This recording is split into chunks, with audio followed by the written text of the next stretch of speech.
नमस्कार, मैं हूं मनोज मानस। उत्तराखंड की खबरों में आपका स्वागत है। खबरों का रुख करेंगे उससे पहले देख लेते हैं इस वक्त की अहम सुर्खियां। उत्तराखंड में संयुक्त सचिवों से लेकर 78 अनुभाग अधिकारियों का ट्रांसफर, 2 दिन में 170 का हुआ तबादला।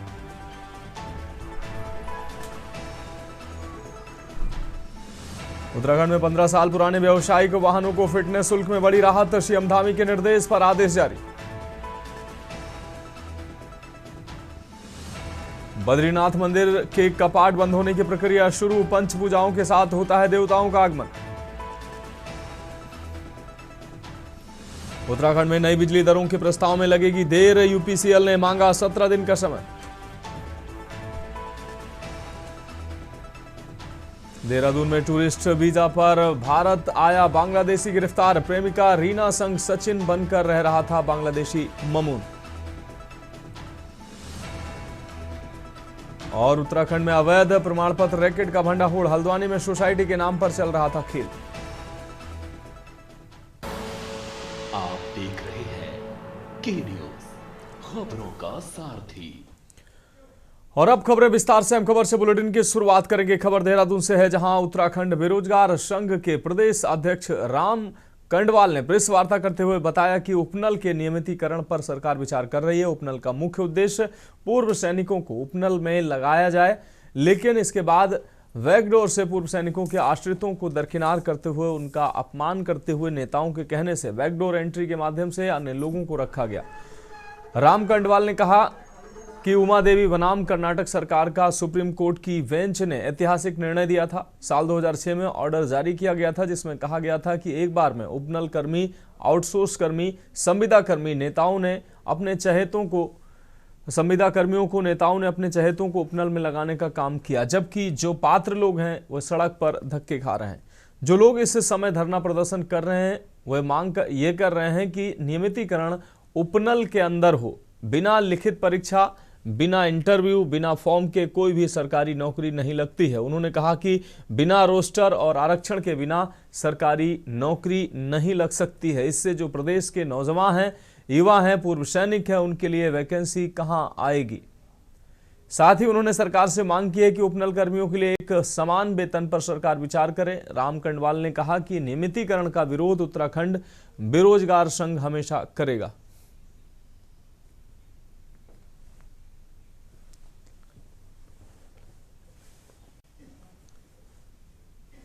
मकसद है वो ये था कि जो उपनल का नियमितीकरण सरकार विचार कर रही है कि हम उपनल का नियमितीकरण करेंगे, तो उसको लेकर जो है आज की हमारी प्रेस कॉन्फ्रेंस थी। क्योंकि उपनल का जो मुख्य उद्देश्य था वो ये था कि जो हमारे प्रदेश के पूर्व सैनिक हैं, जो उनके आश्रित हैं, उनको इसमें जो है लगाया जाए। लेकिन इसके बाद होता क्या है कि बैकडोर एंट्री से जो है पूर्व जो सैनिक हैं, जो उनकी आश्रित हैं, उनको दरकिनार करते हुए, उनका अपमान करते हुए, नेताओं के आज की बात से बैकडोर एंट्री के माध्यम से जो है यहाँ पर अन्य लोगों को जो है रखा गया। सवाल ये उठता है कि जब अगर आप उमा देवी वर्सेस कर्नाटक सरकार का जो सुप्रीम कोर्ट में था कि 5 जजों की बेंच ने जो ऐतिहासिक निर्णय दिया था, उसमें यह कहा गया था कि साल 2006 में इनका एक ऑर्डर जारी किया गया था कि एक बार जो है उपनल कर्मी हो, संविदा हो या फिर आउटसोर्स हो, उनका एक बार जो है सेटलमेंट कर दिया जाए। ये सेटलमेंट भी जो है उत्तराखंड सरकार ने साल 2016 में एक तरह से कर दिया था।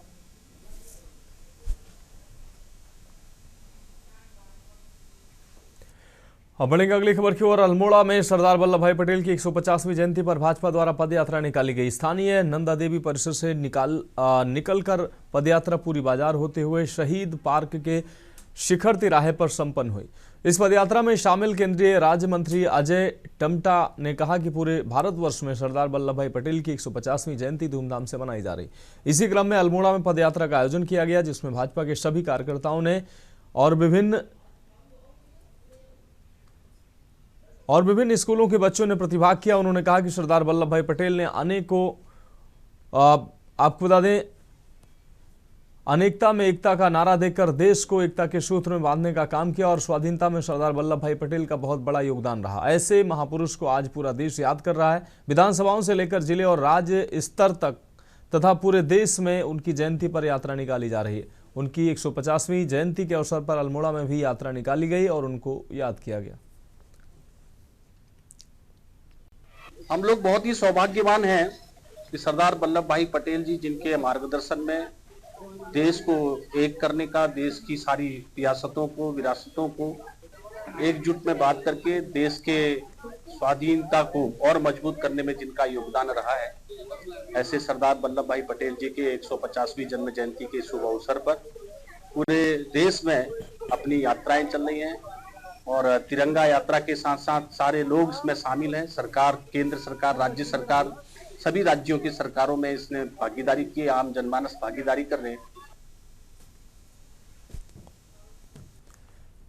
अब बढ़ेंगे अगली खबर की ओर। बिहार विधानसभा चुनाव संपन्न होने और नेता सदन का नाम तय होने के बाद उत्तराखंड में मंत्रिमंडल विस्तार की चर्चाएं तेज हो गई हैं। बीजेपी पहले ही इस बात को कह चुकी है कि बिहार चुनाव के बाद उत्तराखंड में मंत्रिमंडल के विस्तार की पूरी संभावना है।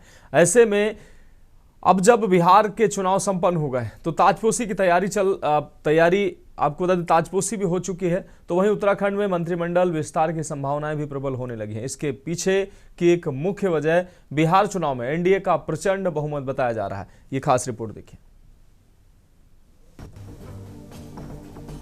प्रदेश में अब राजनीतिक दलों के सामने अगली चुनौती वर्ष 2027 के विधानसभा चुनाव की है। इस महासमर से पहले राज्य मंत्रिमंडल के विस्तार की कसरत को अंजाम तक पहुंचाने का इंतजार है। धामी मंत्रिमंडल में वर्तमान में 5 सीटें रिक्त हैं। मंत्रिमंडल की कुल 12 में से 7 सीट भरी हैं। रिक्त सीट को भरने के लिए लंबे समय से कसरत चल रही है, लेकिन इसमें लगातार देरी देखने को मिल रही है। हालांकि अगले विधानसभा चुनाव से पहले मंत्रिमंडल में विस्तार और फेरबदल को महत्वपूर्ण माना जा रहा है। इसको लेकर सीडब्ल्यूसी मेंबर और पूर्व कांग्रेस प्रदेश अध्यक्ष करण माहरा का कहना है कि अब तो चुनाव सामने आ गए हैं। वर्किंग बोर्ड केवल 5 से 6 महीने का रह गया है, उसके बाद चुनाव की तैयारियां शुरू हो जाएंगी। तो अब बनाए या ना बनाए इससे फर्क नहीं पड़ता, लेकिन कैबिनेट खाली रखकर भाजपा ने जरूर जनता का नुकसान किया है। उन्होंने कहा कि बीजेपी के पास योग्य लोग हैं ही नहीं। ये इससे पता चलता है कि अभी भी 90% मंत्री और प्रवक्ता कांग्रेस पृष्ठभूमि के हैं। वहीं मंत्रिमंडल विस्तार को लेकर भाजपा का मानना है कि हमारी सरकार मौजूदा मंत्रियों और उनके काम से खुश है। जब काम सही हो रहा है तो और मंत्रिमंडल को बढ़ाने की जरूरत नहीं। कांग्रेस अपने संगठन पर ध्यान रखे, भाजपा में सब अच्छा है और सरकार सही काम कर रही है। अब तो चुनाव आ गया, अब अगर कोई बन भी जाएगा, वर्किंग बोर्ड केवल 5 महीने का रह गया, 5 से 6 महीने का, उसके बाद चुनाव की तैयारी इत्यादि हो जाती है। तो अब बनाए ना बनाए से फर्क नहीं पड़ता, लेकिन जनता का नुकसान जरूर कैबिनेट को खाली रख के बीजेपी ने किया है। और जो मैं समझता हूँ कि इनके पास योग्य लोग हैं ही नहीं तो आधे भी, बल्कि 90% जो मंत्री हो कांग्रेस पृष्ठभूमि के आज हैं, प्रवक्ताओं में भी 90% प्रवक्ता जो है कांग्रेस पृष्ठभूमि के हैं। तो टोटा है बीजेपी के पास योग्य लोग। भाजपा पे इतनी योग्य सरकार है कि लगभग आधा मंत्रिमंडल हमारे पास है, उसके बाद भी हम बेहतर सरकार चला रहे हैं। तो भाजपा के विधायकों की योग्यता पर प्रश्न नहीं खड़ा किया जा सकता।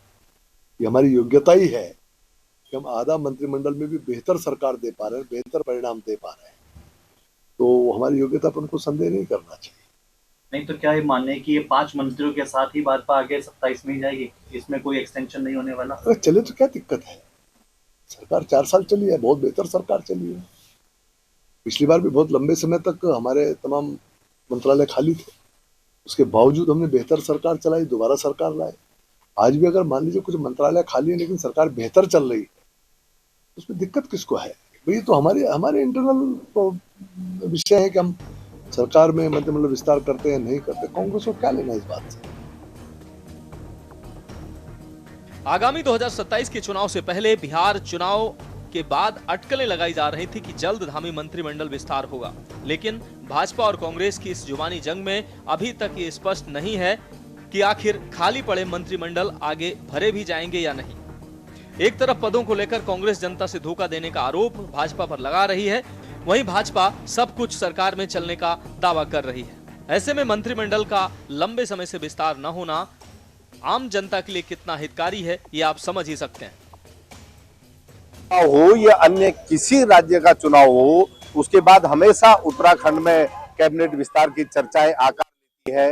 वैसे भी होली का अवसर हो, दिवाली का अवसर हो, नए साल का मौका हो, नवरात्रि का पर्व हो, हमेशा मंत्रिमंडल विस्तार की अटकलें पिछले 3.5 सालों से उठती रही है, लेकिन मंत्रिमंडल विस्तार आज तक भाजपा नहीं कर पाई है। इसका सीधा सीधा कारण है कि भाजपा के जो पूर्व मुख्यमंत्री है और वर्तमान मुख्यमंत्री के बीच नूरा कुश्ती चल रही है, उनमें तालमेल नहीं है, सामंजस्य नहीं है, आपसी मतभेद है, कलहबाजी है, इसीलिए भाजपा मंत्रिमंडल का विस्तार नहीं कर पा रही है। और दूसरा कारण ये है कि भाजपा में योग्य विधायक है ही नहीं है। इस मामले में यूकेडी का स्पष्ट मानना है, क्योंकि अब समय बहुत कम बचा हुआ है। इसके बाद 2027 में तो वैसे भी भाजपा की विदाई है इस प्रदेश से, लेकिन माननीय मुख्यमंत्री जी ने 4 साल तक ज्यादातर पद, मलाईवादार पद अपने पास रखे, जिससे उनको बहुत अच्छा फायदा हुआ, दिल्ली के लिए फायदा हुआ। लेकिन अब जबरदस्ती लास्ट के कुछ महीनों के लिए या 1 साल के लिए ये कुछ मंत्रियों को फिर पद देते हैं, तो वो सरकारी राजस्व पर एक बहुत बड़ा बोझ होगा,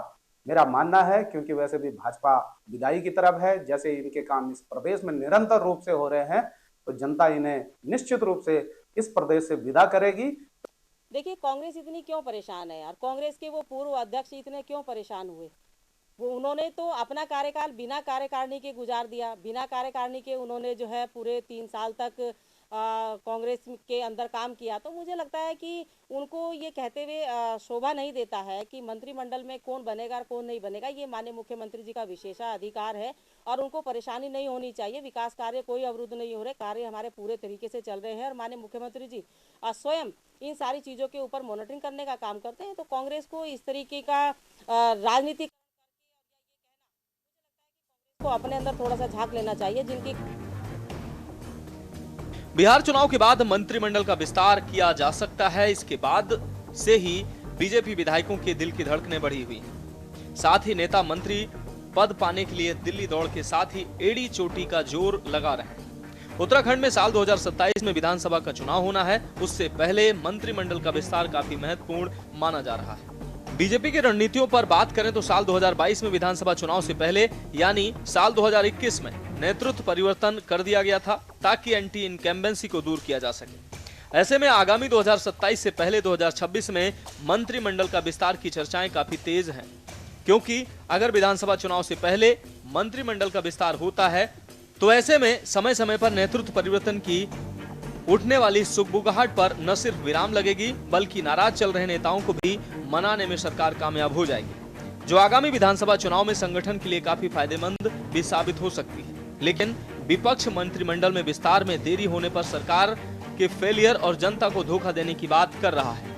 उत्तराखंड डेस्क रिपोर्ट। और अब बात करेंगे अगली खबर की। खबर उधम सिंह नगर से है, जहां खटीमा में लगातार बढ़ती जा रही जाम की समस्या से निपटने को यातायात पुलिस अलर्ट मोड पर आ गई है। ट्रैफिक पुलिस ने डग्गामार और ओवरलोड वाहनों के खिलाफ अभियान शुरू कर दिया है। अभियान के तहत मुख्य बाजार, हाईवे और भीड़भाड़ वाले अन्य स्थानों पर पुलिस ने वाहनों की चेकिंग की। अभियान के तहत जहां ओवरलोडिंग की जांच की गई तो वहीं वाहनों के अभिलेखों की भी जांच की गई है। बिना कागजात और नियम विरुद्ध तरीके से चल रहे कई वाहनों को मौके पर रोका गया। टीएसआई हयात सिंह बिष्ट ने बताया कि कई वाहनों को सीज किया गया, जबकि बड़ी संख्या में चालान भी किए गए।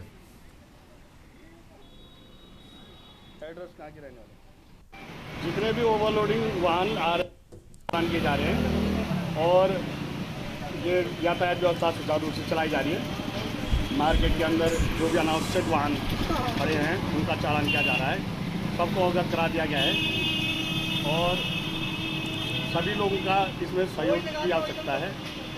और जितने भी ये 2 व्हीलर हैं, 4 व्हीलर हैं, ये अनावश्यक ये चौराहे पे खड़ा न करें, जो भी पार्किंग स्थल है उस पर पार्क करें। बढ़ेंगे अगली खबर की ओर। खबर देहरादून से है, जहां सक्रिय भूमाफिया एनआरआई बुजुर्ग महिला की 6 बीघा जमीन को प्लॉटिंग कर बेच डालने का ये मामला सामने आया है। जमीन खुर्द-बुर्द होने की जानकारी पाकर पहुंची महिला को यहां पहुंचने पर जमीन पर मकान बने मिले और कुछ लोग खाली प्लॉट की नींव भरवा रहे थे। रजिस्ट्रारी कार्यालय जाकर दस्तावेज देखने पर मालूम चला कि भूमाफिया ने फर्जी दस्तावेज तैयार कर प्लॉटिंग कर दी। क्लेमेंट टाउन पुलिस ने वर्तमान में अमेरिका में रह रही 80 वर्षीय पीड़िता मिसाल की तहरीर पर 27 आरोपियों के विरुद्ध मुकदमा दर्ज कर लिया है। पीड़िता के मुताबिक यहां भारूवाला ग्रांट में उनकी पुश्तैनी जमीन है। वो वर्तमान में अमेरिका में रहती है। इसका फायदा उठाकर भूमाफियाओं ने फर्जी दस्तावेज तैयार कर उनकी जमीन बेच दी। एसएसपी देहरादून ने बताया कि तहरीर के आधार पर आरोपित 27 आरोपियों के विरुद्ध मुकदमा दर्ज कर लिया गया। क्लेवन टाउन में भारूवाला में एक एनआरआई लेडी है जो जिनका निवास मूल रूप से दिल्ली में है, लेकिन काफ़ी वर्षों से वो बाहर निवासरत थी और उनके द्वारा जब यहाँ पर उनकी एक लैंड थी और उनको जब जानकारी मिली कि यहाँ उनकी लैंड को काफ़ी लोगों ने मिलकर खुर्द-बुर्द करके उसको बेच दिया, उसकी रजिस्ट्री कर ली है, तो उसके आधार पर जो तहरीर प्राप्त हुई है, प्राथमिक जांच उपरांत जो है इसमें जो 27 लोग के नाम आए थे इसमें कि इनके द्वारा खुर्द-बुर्द किया गया, 27 लोग पर केस रजिस्टर्ड कर लिया गया है और इन्वेस्टिगेशन को स्पेशल SIT के लिए भी बताया गया, जिससे कि कहीं इसमें कोई संगठित रूप से अगर कोई गैंग काम कर रहा है तो वो भी ट्रेस किया जाए। तो मुकदमा दर्ज हो गया। आगे की इन्वेस्टिगेशन के बाद जो भी साक्ष्य आएंगे उस पर तत्काल उसमें कार्रवाई की जाएगी। बढ़ेंगे अगली खबर की ओर। उत्तराखंड के खटीमा बीच बाजार क्षेत्र में शुक्रवार को एक दर्दनाक घटना सामने आई है। बस में चढ़ते समय अचानक एक 50 वर्षीय व्यक्ति जमीन पर गिर पड़ा, जिसकी पहचान 21 असम राइफल के फौजी पुष्कर सिंह डांगी के रूप में हुई है। स्थानीय लोगों ने देखा तो वह बेहोश अवस्था में था और कुछ ही देर में उसकी मौत हो चुकी थी। सूचना मिलते ही खटीमा कोतवाली के 2 कांस्टेबल तत्काल मौके पर पहुंचे और मानवता का परिचय देते हुए उस व्यक्ति को तुरंत नागरिक अस्पताल खटीमा पहुंचाया गया, जहां चिकित्सकों ने जांच के बाद बताया कि व्यक्ति को मृत अवस्था में अस्पताल लाया गया है। मृतक की पहचान एक पूर्व सैनिक के रूप में हुई है।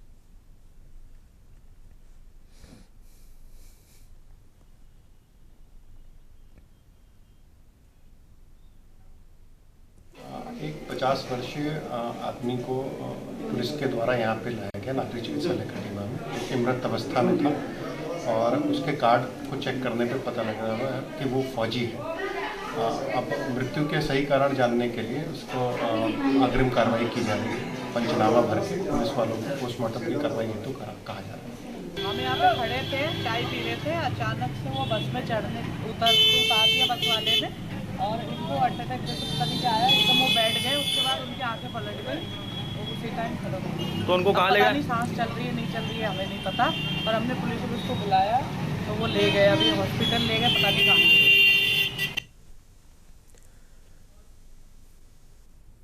बढ़ेंगे अगली खबर की ओर। खबर देहरादून से, जहां पुलिस ने ऑपरेशन कालेनेमी के तहत बांग्लादेशी नागरिक ममून हसन और उसकी सहयोगी त्यूशी निवासी रीना चौहान को गिरफ्तार किया है। दोनों लंबे समय से फर्जी पहचान के जरिए नेहरू कॉलोनी क्षेत्र में पति पत्नी के रूप में रह रहे थे। पुलिस के मुताबिक ममून हसन ने सचिन चौहान के नाम से आधार व पैन आदि फर्जी दस्तावेज बनवा रखे थे। वह इसी पहचान के साथ शहर में संचालित एक क्लब में बाउंसर के तौर पर कार्यरत था। बताया गया कि रीना ने अपनी पहुंच का इस्तेमाल करते हुए दस्तावेज तैयार करवाए थे। जांच में सामने आया कि दोनों की पहचान फेसबुक पर हुई थी और ममून 2019, 20 व 21 में टूरिस्ट वीजा पर भारत आता रहा। वर्ष 2022 में दोनों अवैध रूप से बॉर्डर क्रॉस कर बांग्लादेश गए और वहां निकाह कर अवैध तरीके से भारत लौट आए। पुलिस ने दोनों के कब्जे से कई फर्जी दस्तावेज बरामद किए।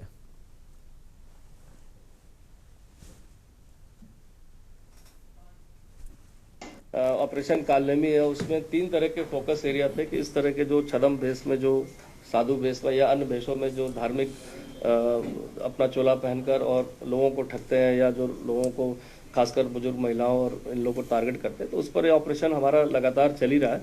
साथ ही साथ इसमें ऐसे कालनेमी को भी ट्रेस करने की बात हुई थी, जो जैसे खासकर जो बांग्लादेश और इधर से आकर पहचान बदलकर यहाँ पर भारत में और खासकर देहरादून में रह रहे हैं, इनके लिए भी कार्रवाई चल रही थी, जिसमें 17 लोग अब तक हमने यहाँ से पकड़े थे, जिसमें 9 लोग जो है डिपोर्ट भी हो चुके हैं। इसमें बढ़ेंगे अगली खबर की ओर। सरदार वल्लभ भाई पटेल की 150वीं जयंती पर शुक्रवार को कोटद्वार में एक भारत आत्मनिर्भर भारत की थीम पर विशाल यूनिटी मार्च निकाला गया। इस मार्च के बाद बद्रीनाथ रोड स्थित मालवीय उद्यान में आयोजित हुए कार्यक्रम में गढ़वाल सांसद अनिल बलूनी, विधानसभा अध्यक्ष ऋतु भूषण खंडूरी के साथ ही बड़ी संख्या में लोगों ने हिस्सा लिया। इस दौरान कोटद्वार में स्वीकृत पासपोर्ट ऑफिस के चालू नहीं होने पर गढ़वाल सांसद अनिल बलूनी ने दुख व्यक्त किया। उन्होंने कहा कि बड़ी मुश्किल से उन्होंने कोटद्वार में पासपोर्ट ऑफिस स्वीकृत कराया था, लेकिन काफी समय गुजर जाने के बाद भी ये चालू नहीं हो पाया।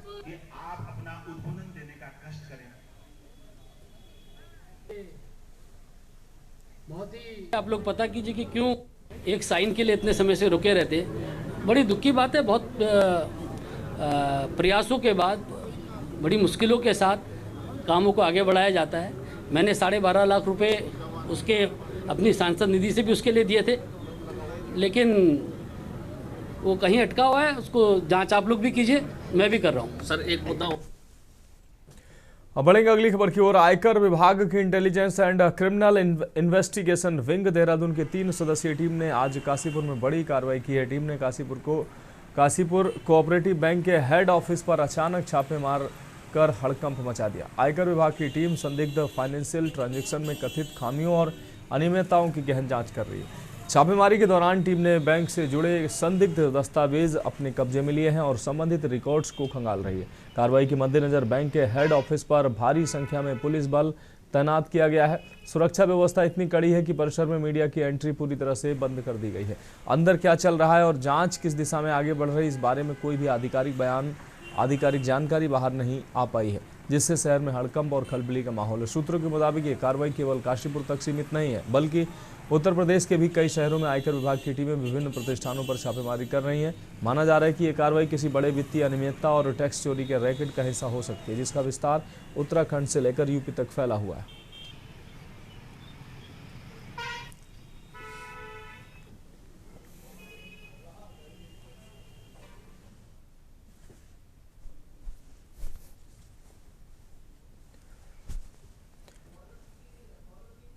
बढ़ेंगे अगली खबर की ओर। अल्मोड़ा में आज Adams girls inter college Almora में उत्तराखंड संस्कृत अकादमी द्वारा जिला स्तरीय प्रतियोगिता का आयोजन किया गया, जिसमें मुख्य अतिथि महापौर अजय वर्मा एवं विशिष्ट अतिथि प्रदेश उपाध्यक्ष कैलाश शर्मा रहे। डॉक्टर दीपा गुप्ता ने कहा कि उत्तराखंड संस्कृत अकादमी हरिद्वार हर वर्ष संस्कृत प्रतियोगिता का आयोजन करती है।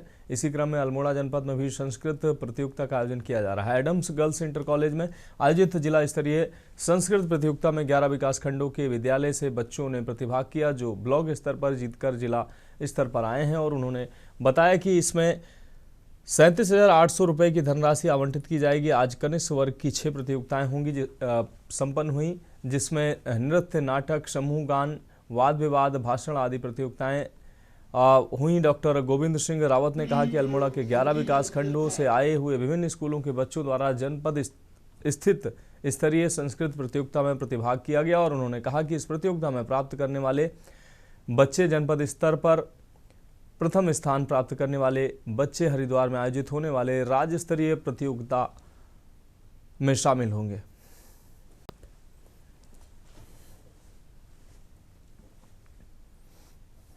संस्कृत अकादमी हरिद्वार प्रतिवर्ष ये संस्कृत प्रतियोगिता का आयोजन करती है। अल्मोड़ा जनपद पे आज जनपद स्तरीय प्रतियोगिता शुरू हो चुकी है और इसमें हमारे पूरे 11 विकास खंड के लगभग 1000 से अधिक बच्चे प्रतिभाग कर रहे हैं और इसमें 37,800 रुपये की नगद धनराशि का वितरण होगा। आज प्रथम दिवस कनिष्ठ वर्ग की 6 प्रतियोगिताएं होंगी। समूह नृत्य, नाटक और समूह गान, श्लोकोच्चारण, वाद विवाद और आशु भाषण। और टीमें आ रही हैं सल्ट, दौला देवी, सियालदह, भिकिया सेन, वैसे छाना, दूर दूर दराज से टीमें हमारी पहुंच चुकी हैं। अब बढ़ेंगे अगली खबर की ओर। खबर हल्द्वानी से है, जहां नगर निगम की बोर्ड बैठक में विकास व आय वृद्धि आदि 32 प्रस्तावों पर गहन चर्चा हुई। इस दौरान तय हुआ कि नए वार्ड से कमर्शियल टैक्स वसूली 31 दिसंबर तक की जाएगी। इसके अलावा मंगल पड़ाव में शॉपिंग कॉम्प्लेक्स का निर्माण कराने पर विचार हुआ। नगर निगम की स्वामित्व वाली अन्य खाली पड़ी जमीनों को व्यावसायिक लिहाज से विकसित कराने पर जोर दिया गया। किराएदारी की समय सीमा बढ़ाने पर बोर्ड ने विचार किया है। नगर निगम कार्यालय के विस्तारीकरण पर भी चर्चा की गई है। तय हुआ है कि सभी पार्षदों को स्टैच्यू ऑफ लिबर्टी के पर्यटन के लिए अहमदाबाद ले जाया जाएगा, जिससे वहां क्रियाकलापों को समझा जा सके। बैठक में मेयर सहित सभी 60 वार्डों के पार्षद मौजूद रहे।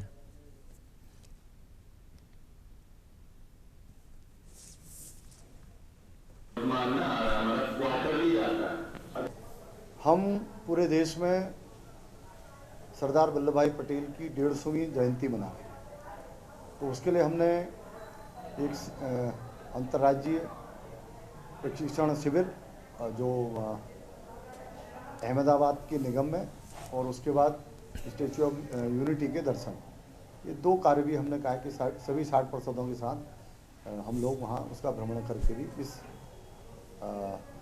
सरदार वल्लभ भाई पटेल की 150वीं जयंती में हम जाने वाले हैं। ये भी बोर्ड में पास हुआ है कि हम सब लोग वहाँ जाएंगे इसका भ्रमण। तो फिलहाल आपको ज़्यादा उत्तराखंड की खबरों में अभी के लिए मेरे साथ इतना ही। मुझे दीजिए इजाजत और आप देखते रहिए के न्यूज़ इंडिया।